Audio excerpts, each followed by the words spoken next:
Assalamualaikum warahmatullahi wabarakatuh. Selamat pagi untuk kamu yang sedang menyaksikan video pembelajaran ini. Masih di channel YouTube Junaidi Fayad. Kali ini kita akan membahas pembelajaran bab ke-14 dari muatan pelajaran PLBJ. Adapun materi yang akan kita bahas pada video pembelajaran ini atau kali ini adalah fasilitas umum kesehatan RSUD. Jadi untuk kamu, sebelum kita melanjutkan ke materinya, silakan cermati dan simak video ini dengan baik agar kamu mudah memahami materi-materi yang akan saya jelaskan.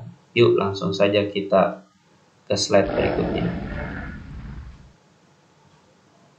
Tujuan dari pembelajaran kali ini kita akan mengenal dua tujuan ya, atau kita harus mencapai dua tujuan ini. Yang pertama adalah mengenal fasilitas umum kesehatan RSUD. Jadi kamu setelah menyaksikan video pembelajaran ini, kamu mengenal nih semua fasilitas-fasilitas umum di kesehatan RSUD.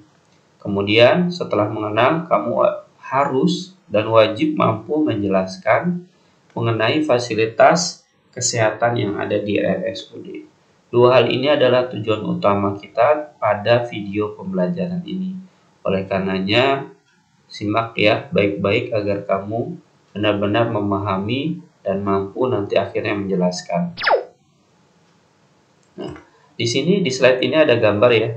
Seperti halnya di slide saya sebelumnya di muatan pelajaran PLBJ, biasanya kita akan mengenal ikon seseorang yang bernama Husni. Begitu juga dengan video pembelajaran ini, kita masih mengenalkan ikon Husni. Husni tidak masuk sekolah hari ini. Nah, seperti yang terlihat di gambar ya. Sudah dua hari dia merasa lemas dan badannya demam. Bu Maryam dan Pak Mamat memutuskan membawa Husni ke pusat kesehatan masyarakat atau puskesmas terdekat. Dokter yang memeriksa Husni memberikan rujukan agar Husni diperiksa dan dirawat lebih lanjut di rumah sakit karena fasilitas serta layanannya yang lebih lengkap dan memadai. Jadi ketika dibawa ke puskesmas, orang tua Husni, Bu Maryam dan Pak Mamat mendapatkan rujukan karena kata dokter, Husni harus diperiksa dan dirawat lebih lanjut. Berbekal surat rujukan dari dokter yang ada di puskesmas, mereka menuju ke rumah sakit umum daerah atau RSUD yang tercantum dalam surat rujukan tersebut. Di sana mereka dilayani dengan baik, sehingga Husni dapat dirawat seperti yang terlihat pada gambar.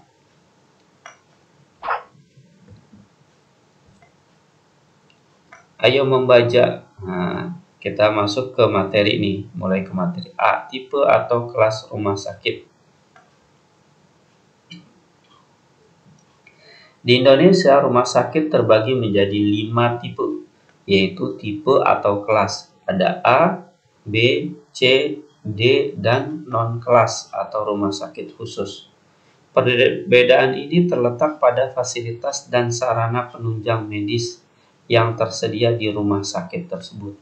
Penentuan tipe atau kelas rumah sakit didasarkan pada Peraturan Menteri Kesehatan atau Permenkes nomor 986/Menkes/Per/11/1992 tentang pelayanan rumah sakit umum pemerintah, Departemen Kesehatan, dan pemerintah daerah. Pada saat ini, pasien yang akan berobat ke rumah sakit diberi pelayanan kesehatan secara berjenjang. Nah, kesehatan secara berjenjang ini pelayanannya maksudnya adalah jika kita berobat ke puskesmas atau vaskes tingkat satunya, bisa puskesmas, bisa poliklinik, klinik, pratama, atau dokter pribadi. Ketika mereka tidak bisa atau tidak sanggup, maka mereka akan merujuk ke vaskes ke tingkat atasnya. Jadi kalau puskesmas itu vaskes tingkat 1, maka dia akan dirujuk ke vaskes tingkat 2, yaitu rumah sakit kabupaten atau kota. Nah, ketika rumah sakit kabupaten atau kota tidak bisa menanganinya di vaskes kedua ini, barulah dia akan dirujuk ke rumah sakit di vaskes tingkat 3, yaitu vaskes selanjutnya. Nah, rumah sakit tingkat 3 ini adalah rumah sakit dengan tipe atau kelas A.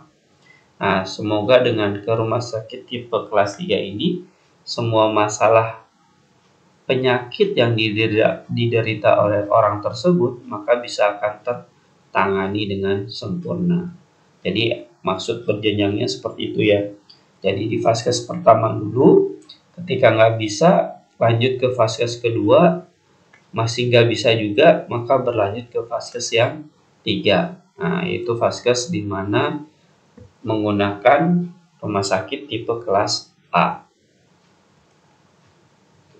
Rumah sakit kelas A, nah ini adalah vaskes yang ketiga nih, vaskes yang utama, yang sempurna dari segi rumah sakitnya. Rumah sakit kelas A adalah rumah sakit yang mampu memberikan pelayanan kesehatan spesialis dan subspesialis luas oleh pemerintah. Hal ini berarti menyediakan pelayanan serta sarana atau prasarana untuk menangani berbagai jenis penyakit yang membutuhkan keahlian khusus dalam penanganannya. Jadi semua orang sakit yang tidak bisa ditanggulangi di vaskes tingkat 2, maka dia akan beralih ke rumah sakit kelas A ini. Kemudian selain rumah sakit kelas A, ada juga rumah sakit kelas B, yaitu atau adalah rumah sakit yang mampu memberikan pelayanan kedokteran medik, spesialis luas dan subspesialis terbatas. Rumah sakit ini direncanakan akan didirikan di setiap ibu kota provinsi.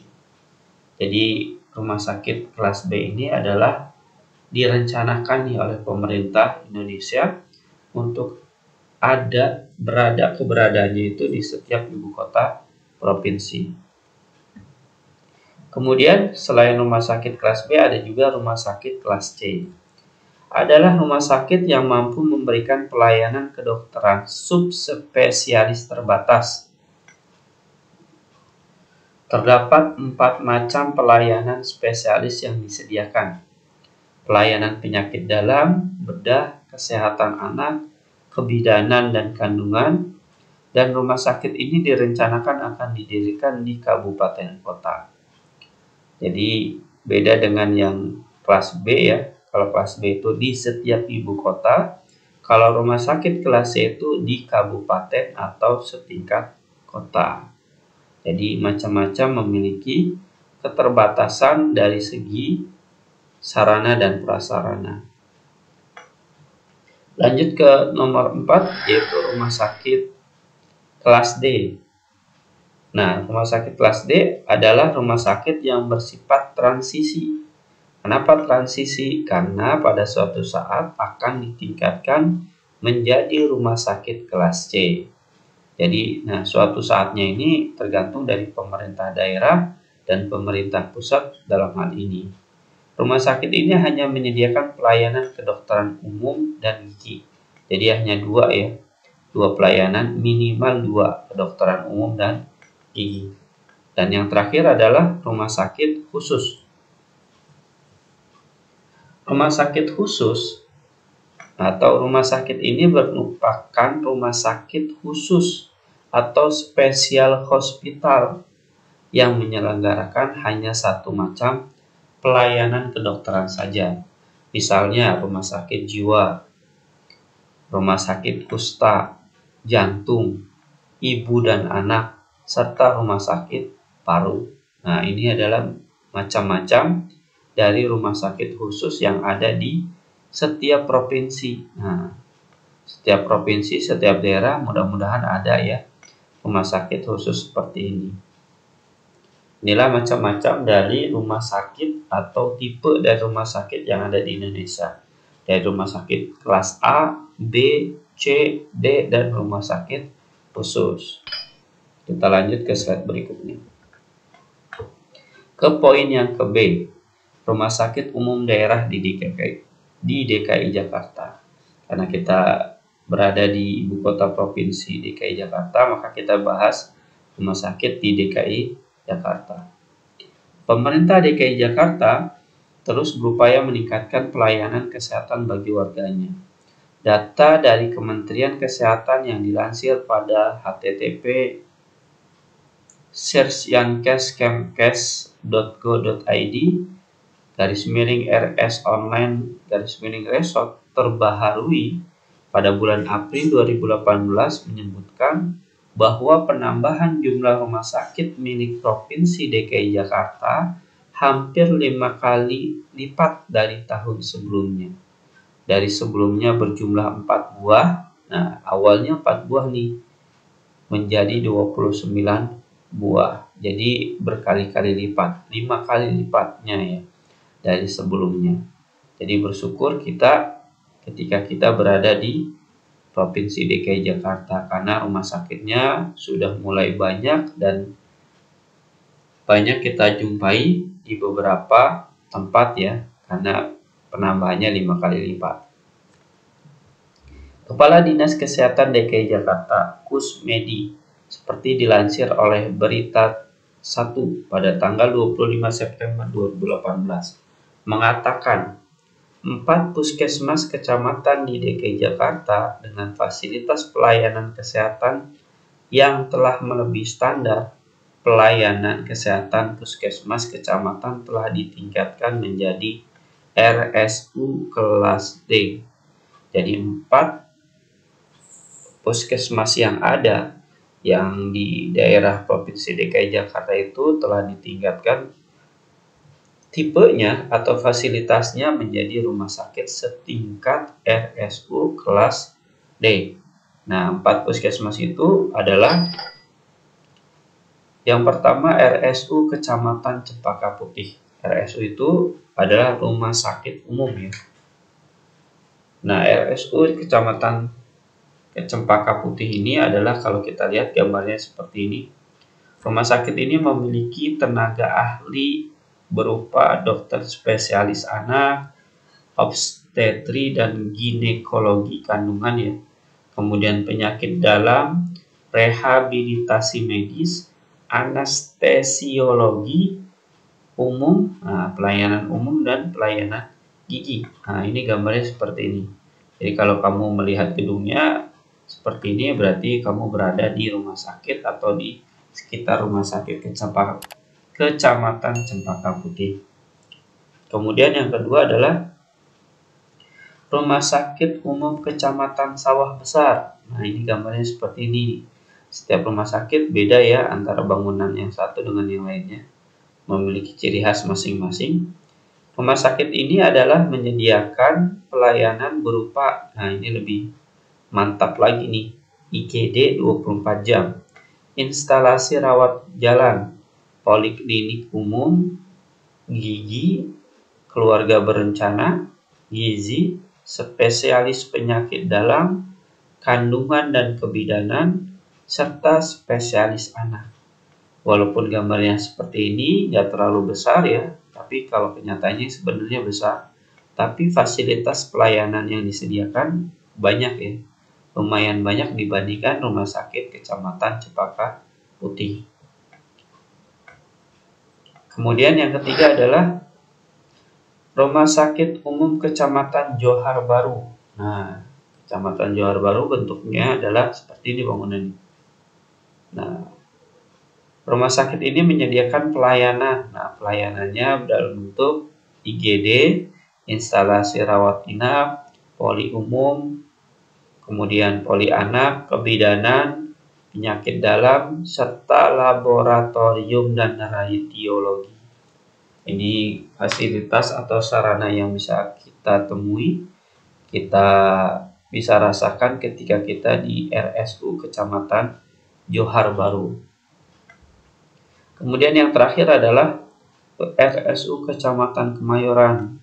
Nah, rumah sakit ini terletak di Jalan Serdang Baru ya, Jalan Serdang Baru 1, Kelurahan Serdang, Kecamatan Kemayoran. Seperti ini gambarnya ya. Ini tampak dari dalam sebenarnya ketika ada orang mengantri. Jadi keempat rumah sakit tersebut memberikan pelayanan medis, farmasi, farmasi itu obat-obatan, keperawatan, dan kebidanan, penunjang klinik dan non-klinik, serta pelayanan rawat inap. Jadi kalau kamu ke rumah sakit atau pergi ke rumah sakit 4 tersebut, maka kamu akan merasakan seperti pelayanan ini nih. Medis, pelayanan medis, farmasi, keperawatan, kebidanan, penunjang klinik dan non-klinik, serta pelayanan rawat inap. Adapun rumah sakit umum lainnya selain 4 yang tadi yang sudah disebutkan, masih banyak lagi sebenarnya rumah sakit yang ada di DKI Jakarta. Kita sebut saja di sini ya, ada gambar ya. Di Jakarta Utara ada RSUD Koja, RSU Penyakit Infeksi Sulianti Saroso, RSU Puri Medika, RSUD Pademangan, RSU Pantai Indah Kapuk, RSUD Tugu Koja, RSU Pluit, RSU Pelabuhan Jakarta. Nah, ini macam-macam rumah sakit yang ada di Jakarta Utara. Selain Jakarta Utara, kita juga menemukan rumah sakit lainnya yang ada di Jakarta Selatan, terdiri dari 10 rumah sakit. Kalau Jakarta Utara ada 11 ya. Kemudian Jakarta Timur ada 7, seperti yang kita lihat yang ini. Dan Jakarta Barat ada 5.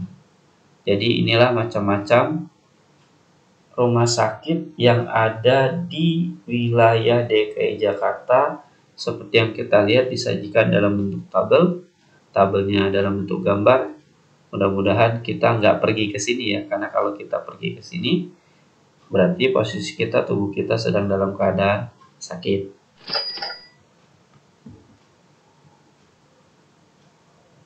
Kemudian kita lanjutkan ke fasilitas kesehatan di RSUD. Jadi fasilitasnya bisa kita rasakan seperti apa aja ya, nanti kita bahas ya. Sesuai peraturan Menteri Kesehatan Republik Indonesia Permenkes nomor 340 Menkes per /3 2010, maka rumah sakit umum kelas D harus mempunyai fasilitas dan kemampuan pelayanan medik sebagai berikut. Nah, sebagai berikutnya ini adalah fasilitas yang ada di rumah sakit umum kelas D. Yang pertama, pelayanan medik umum terdiri atas pelayanan medik dasar, berobat umum ya, maksudnya pelayanan medik gigi dan mulut, kemudian pelayanan kesehatan ibu, anak, atau keluarga berencana. Nah, ini poin dasar yang utama ketika kita ke rumah sakit harus ada ini, 3 item ini. Kemudian yang kedua adalah pelayanan gawat darurat. Jadi mampu memberikan pelayanan gawat darurat 24 jam dan 7 hari seminggu dengan kemampuan melakukan pemeriksaan awal kasus-kasus gawat darurat. Nah, ini cukup penting ya. Jadi kita nggak perlu khawatir jika ada suatu saat dadakan sakit, baik diri kita, keluarga kita, atau tetangga kita, maka kita bisa langsung pergi ke pelayanan gawat darurat ini. Kemudian yang ketiga adalah pelayanan medik spesialis dasar. Sekurang-kurangnya 2 dari 4 jenis pelayanan spesialis dasar meliputi pelayanan penyakit dalam, kesehatan anak, bedah, serta obstetrik dan ginekologi. Jadi ada 4 item ini. 1, 2, 3, 4. Obstetrik dan ginekologi biasanya bareng. Karena ini bagian kandungan, ginekologi itu kandungan. Jadi 4 ini 2-nya harus ada. Minimal kesehatan anak dan kandungan. Yang keempat adalah pelayanan spesialis penunjang medik, yaitu laboratorium dan radiologi. Jadi cukup penting juga ya kalau kita mau mengetahui misalnya pengen tahu darah kita, kemudian pengen tes rapid yang sekarang sedang terkenal, maka harus ditunjang dengan laboratorium dan radiologi. Radiologi itu kalau kita mau misalkan men-scan atau mengambil gambar dari paru-paru kita. Nah, disinilah digunakan radiologi. Kemudian yang kelima kita lanjutkan, yaitu pelayanan yang dapat kita rasakan atau fasilitas yang ada di rumah sakit umum daerah adalah pelayanan keperawatan dan kebidanan. Nah, terdiri dari pelayanan asuhan keperawatan dan asuhan kebidanan. Keenam, pelayanan penunjang klinik terdiri dari pelayanan high care unit, darah, gizi, farmasi, steriliasi instrumen, dan rekam medik. Rekam medik itu adalah ada catatan rekaman medisnya. Ketika seseorang sakit diperiksa di rumah sakit tersebut, maka dia harus punya rekam medik. Yang ketujuh adalah pelayanan penunjang non-klinik yang terdiri atas pelayanan penunjang non-klinik ini banyak juga ya. Pertama, pelayanan laundry, jasa boga, teknik dan pemeliharaan fasilitas, pengelolaan limbah, gudang, ambulans, komunikasi, kamar jenazah, pemadam kebakaran, pengelolaan gas medik, penampungan air bersih. Jadi kalau kita perhatian lebih dari 10 ya pelayanan penunjang non-klinik lainnya yang harus ada di RSUD. Jadi 7 item ini, fasilitas ini harus kita temui ketika kita berada atau berkunjung atau pergi ke RSUD yang ada di sekitar rumah kita atau terdekat dari rumah kita. Kemudian kita lanjut ke pembentukan sikap dan karakter mengenal fasilitas umum kesehatan. Jadi ada yang dibentuk dari sikap kita, dari karakter kita setelah kita mengenal fasilitas umum kesehatan. Yang pertama adalah percaya diri. Maksudnya apa? Maksudnya adalah ketika kita memahami materi ini di dalam video pembelajaran ini dengan baik, dari fasilitas, dari cara kita ketika sakit, kemudian dan beberapa materi lainnya, dan kita paham akan materi tersebut, maka kita dapat mempresentasikannya kepada orang lain atau berbicara kepada orang lain, maka itu akan menimbulkan sikap percaya diri pada diri kita. Itu maksud dari item percaya diri yang di sini. Kemudian yang kedua adalah toleransi. Nah, toleransinya di mana? Ketika teman kita sedang menjelaskan, sedang mempresentasikan tentang fasilitas, tentang kesehatan yang ada di DKI Jakarta, berikut dengan tipe-tipe kelas rumah sakitnya, dia mempresentasikan, teman kita mempresentasikan dengan baik, maka kita selaku pendengarnya harus menyaksikan dengan toleransi, membiarkan dia menjelaskan dengan sempurna terlebih dahulu, dan inilah menimbulkan sifat toleransi bagi kita, teman-temannya. Kemudian, sikap yang terbentuk lagi adalah sikap menghargai. Dengan mempelajari dan mengetahui fasilitas pelayanan kesehatan di wilayah DKI Jakarta, akan menumbuhkan sikap menghargai dan pada gilirannya akan menumbuhkan kerelaan untuk menjaga dan merawat keberadaan fasilitas tersebut. Jelas menghargai ya, karena ketika ada orang yang sedang mempresentasikan, kita harus mendengarkan dengan baik, dan ini adalah bagian juga untuk menghargai orang lain. Keempat adalah memahami hak dan kewajiban sebagai warga DKI Jakarta. Jadi sudah mengenal, sudah memahami, sudah bisa mempresentasikan, sudah bisa bertoleran antara satu dengan yang lainnya, begitu juga dengan menghargai, maka kita akan tahu hak kita itu apa. Dari kita mengenal kesehatan yang ada di RSUD. Hak kita itu apa dan kewajiban kita itu apa.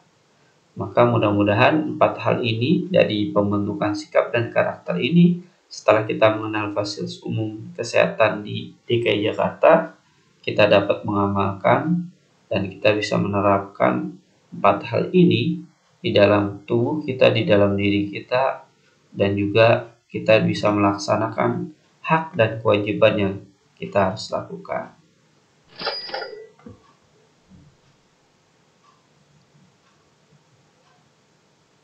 Setelah kamu memahami materi yang tadi sudah saya jelaskan dari awal hingga akhir, silakan untuk kamu yang sedang menyaksikan video pembelajaran ini, jawablah soal latihan berikut terdiri dari 4 soal, di mana soal ini diambil dari pembelajaran kita kali ini. Jawablah dengan jawaban yang benar dan tepat dari 4 soal ini, dengan jawaban hasil kerja kamu sendiri tanpa menerima atau meminta bantuan dari orang lain. Selamat mengerjakan, saya doakan kamu bisa dalam menjawab soal-soal ini dengan jawaban yang benar dan tepat. Terima kasih telah menyaksikan video pembelajaran ini dari awal hingga akhir. Mudah-mudahan dengan menyaksikan video ini kamu dapat menambah wawasan dan ilmu pengetahuan kamu dari bab 14 dari muatan PLBJ yang sekarang ini sedang kita saksikan. Wassalamualaikum warahmatullahi wabarakatuh.